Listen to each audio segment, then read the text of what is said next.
To understand Somaliland today, we must look beyond the headlines of piracy and civil war. Somaliland's story is not just a footnote in Somalia's collapse, it's a distinct narrative with its own origins and identity. Before the Somali state imploded in 1991, Somaliland existed as a separate entity, with a unique colonial history and a brief, recognized independence. Somaliland voluntarily joined a union, was marginalized, and ultimately reclaimed its lost sovereignty. The common misconception is that Somaliland is a breakaway region, but in reality it seeks restoration of its original independence. It was a sovereign state that united with the former Italian Somaliland to form a new country. When that union failed, Somaliland withdrew, not to create something new but to re-establish what was lost. Understanding this distinction is crucial to grasping the region's political and legal realities. This story is not about secession, but about a union formed and dissolved, a journey rooted in history, not chaos. The scramble for Africa split Somali-inhabited lands into 5 territories, fracturing a homogeneous people. British Somaliland in the north and Italian Somaliland in the south became the most significant, each shaped by different colonial experiences. The British ruled indirectly, preserving local structures, while the Italians imposed direct, transformative control. These differences created distinct political cultures, legal systems, and languages, English in the north, Italian in the south. By the mid-20th century, the two regions had developed separate identities and expectations for statehood. The British North was a protectorate focused on trade and stability. The Italian South was a colony of settlement and exploitation. Elites in each region were trained in different systems and looked to different international partners. The dream of a unified Greater Somalia was powerful, but the practical reality was two very different states. When independence approached, these differences would have grave consequences for their union. The seeds of future discord were sown in these divergent colonial paths. The union was not a simple joining but a collision of two distinct legacies.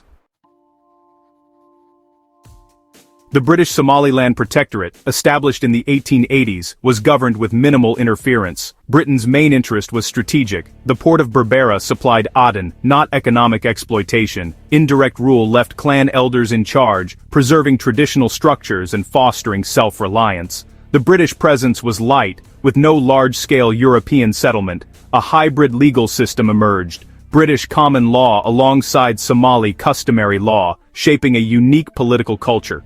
Education and civil service opportunities, though limited, prepared a local elite for self-governance. By the late 1950s, British Somaliland was on a clear path to orderly, separate independence.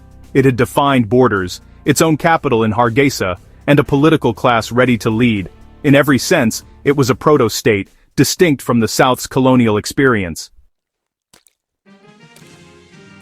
On June 26, 1960, British Somaliland became the independent state of Somaliland. This was not symbolic, it was a fully sovereign nation, with its own government and constitution. 35 countries, including the UK and US, recognized Somaliland's independence. For 5 days, Somaliland acted as a sovereign state, planning to join the UN and engaging diplomatically. The intention was always to unite with the South, driven by the dream of Greater Somalia. These 5 days are the legal and historical anchor of Somaliland's modern claim to statehood. Somaliland entered the Union as an equal, not a subordinate region. Its brief independence established a legal precedent. It was a sovereign state before the Somali Republic existed. This foundation underpins its later withdrawal from the Union. On July 1, 1960, Somaliland united with the former Italian colony to form the Somali Republic, driven by Pan-Somalism. The union was rushed and legally flawed. Different versions of the Act of Union were never properly ratified by both sides. Power was immediately centralized in Mogadishu, with southern politicians dominating key positions. Somaliland, once independent, was quickly relegated to a junior role. The legal and administrative systems clashed, and northern professionals found themselves disadvantaged. The dream of unity soon soured as the reality of southern dominance became clear. The union was not a merger of equals, but an acquisition. Somaliland's interests were sidelined, and the sense of betrayal grew rapidly. The partnership was unequal from the start, setting the stage for future conflict. The seeds of discontent were sown in the very structure of the union. The promise of unity masked a takeover that would haunt the new republic.